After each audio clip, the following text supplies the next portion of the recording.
So guys, fish on tayo. Ayan. Isang bluefin trevally. Ayan, nakahuli yung red head natin na sinking minnow. Ayan. Yes guys. So, paminsan-minsan lang nakahuli dito sa Kabarsikan, Baknotan. Ayan.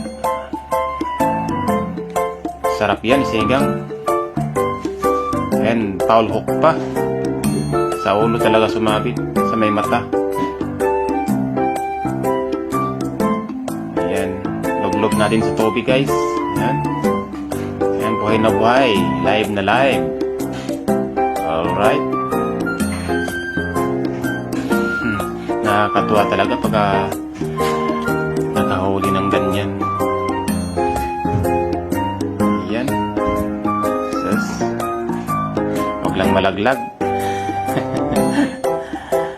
Ayan, about kilo rin. Malaki na rin yan guys.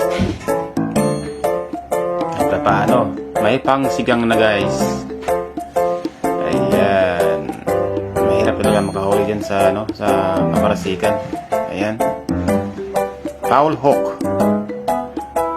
only 27 grams guys, using medium heavy.